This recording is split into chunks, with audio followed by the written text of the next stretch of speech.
Welcome back to Dead Good Book Reviews and to another review video here on the channel. Today we are going to be talking about one of my most anticipated books of the year, probably, V.E. Schwab's The Fragile Threads of Power. I suspect this is quite a lot of people's most anticipated books of the year, so if you're new here and you found this through a cheeky YouTube search, welcome. Hi, I'm Judith.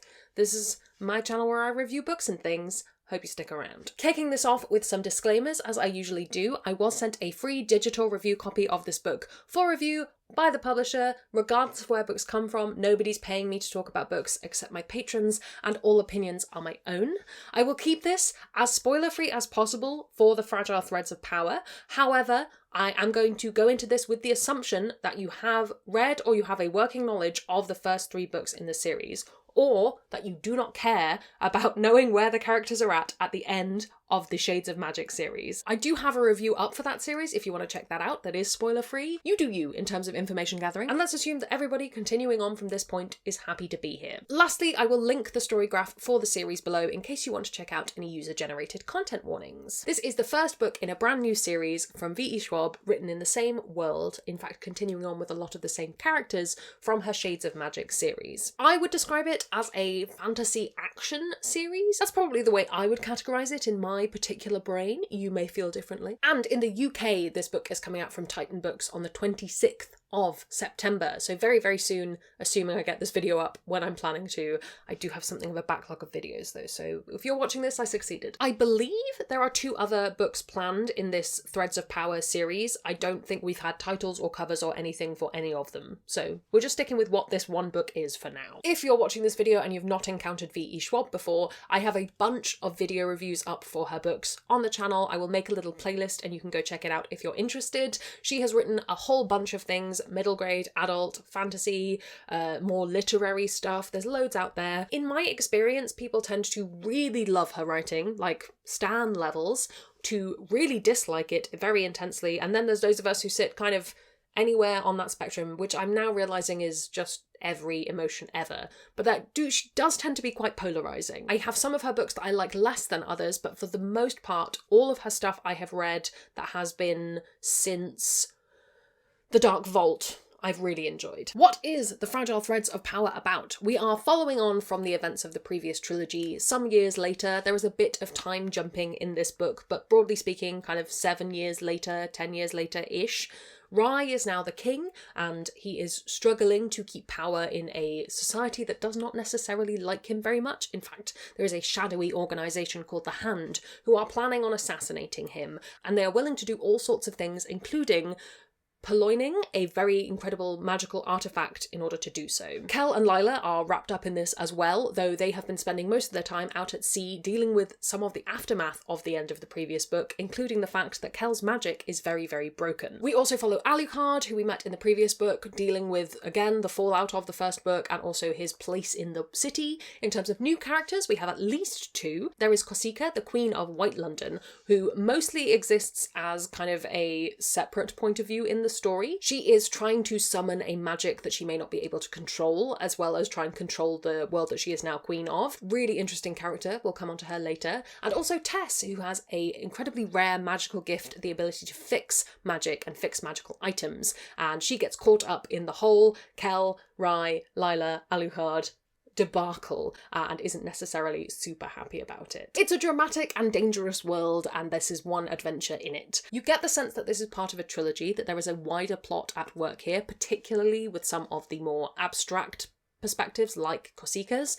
However, this is, broadly speaking, a story and adventure that is contained within itself. In that way, it is very similar to the Shades of Magic series. I think slightly more of a sense that there is more coming and that it will continue on in the same storyline. However, you can just read this on its own. I don't think it's going to be too brutal of a wait for the next book. In terms of the broad tone of the book, the biggest tropes, the ideas, the characters, if you liked the previous series, you will like this book, except for maybe one reason, which I will come on to later. And likewise, if it really wasn't for you, I don't think this book is going to change your mind. We still have really great action sequences, particularly fight scenes. I like the way V.E. Schwab writes a lot of the combat in this series because it often combines the magical and the mundane.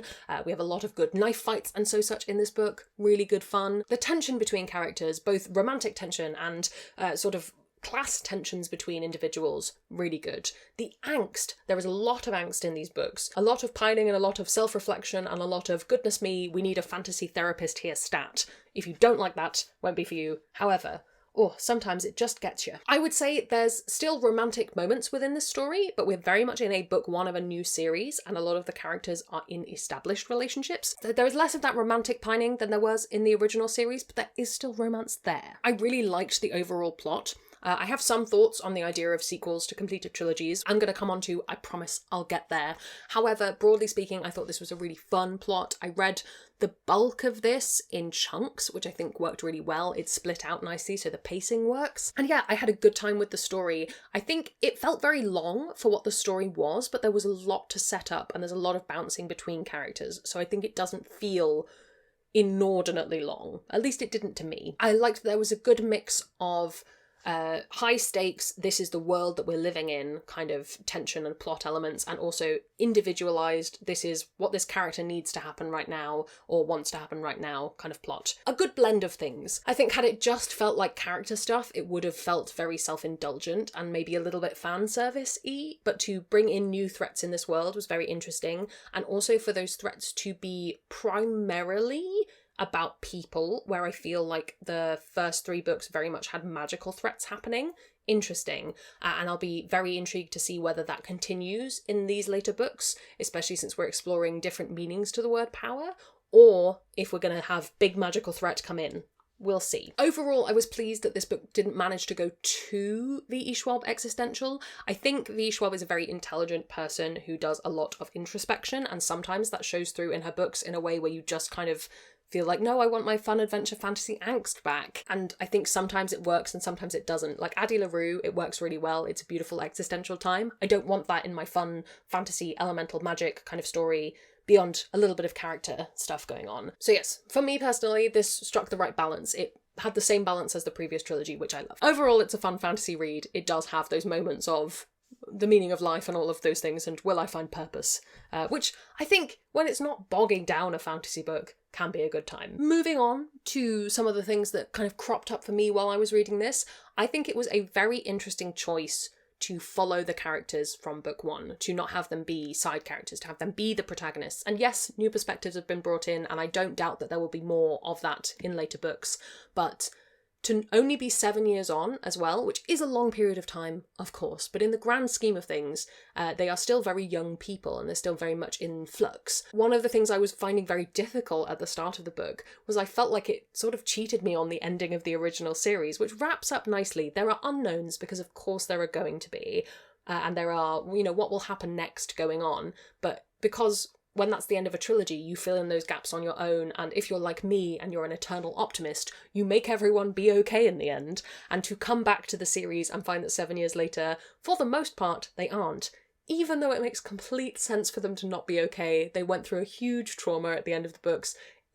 I'm not upset about it, it was just a difficult thing to process, and I thought it was very interesting that V. Schwab has chosen to do that, because it does make the continuity between the series very direct. And we've definitely seen in other fantasy series where they do this jump and do a second trilogy, quite often the main characters from the previous books are cameos, rather than necessarily being full-fledged protagonists. I'll be intrigued to see what happens and how I feel about it towards the end of the next books. I think, having got to the end of this one, I'm not upset about it as much as I thought I was going to be. And I'm not upset about it in the sense of, this has ruined the previous books for me, but it does make me feel differently about that ending. I also think that sense of this being the first book in a series has very much meant that some of the characters feel like they don't have a lot of development. But I'm trying to think back to when I first read Shades of Magic, or indeed on a reread, where those characters get that development. So I'm very interested to see how Rye's wife, which is mentioned in blurbs, so it's not a spoiler, but Rye does have a wife, how her character develops throughout, because we didn't see a lot of her, and I'd really love her perspective on things. But we're in that point in the story where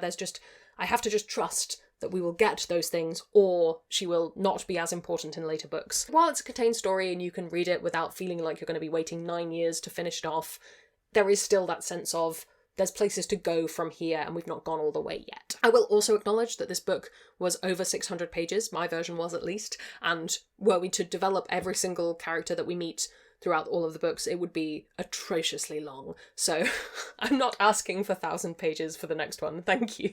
Just as an aside, you definitely do need to have read the original Shades of Magic trilogy to pick this up. I don't think it's a case of you could read this and then go back and read those as prequels. You definitely need to know why the characters are like what they're like in this book. Just in case you were wondering, definitely read those first. But I don't know that you would need a reread. I didn't do a reread and I was fine, but I do know this series very well. In terms of other books to read, other things you might enjoy, I have read the Rook and Rose trilogy very recently, so it's fresh in my mind, but I do feel like this is a slightly more dialed up in the fun category, if we're tuning dials for books. Rook and Rose, I think it has those found family elements, it has adventure. It's not a con story, but in terms of the dynamics between characters and the character growth they go through, there's something in there.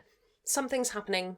Connections are being drawn. I also, again, I don't know why I've drawn a lot of con person comparisons. I think it's because there's a lot of plots and plans, and that's how I feel about a lot of V. Schwab's writing. Is it plots and plans and flashbacks and establishing characters and then explaining why they are the way they are. Something like Little Thieves by Margaret Owen, perhaps? Perhaps I keep going to those things? I don't know there's an exact comparison. Maybe I made better comparisons in my original video. I'll have to go back and check. Is The Fragile Threads of Power worth reading? As worth reading as it is difficult to say. I think 100% yes. If you liked the original series, this is a fantastic follow-on. I'm really interested to see what the fandom in general feels about it, because to me, I think there were a lot of opportunities where this could have felt really fan service-y. It could have felt like a big celebration of all the characters you love and the fan art and such.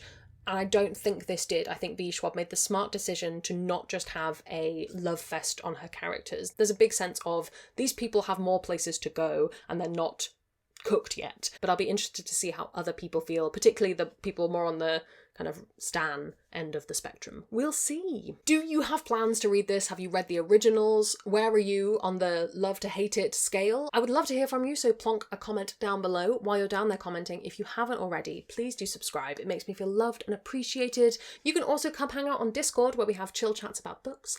I would like to say an enormous thank you to all the ghosts who haunt me over on Patreon. They support the channel and in return get early access to videos, bonus content, live streams and more. If you'd like to join their number, that's linked below as well. Thank you so much to you for watching. That's all from me, and I will see you in the next one. It's gonna be some bloopers now. World.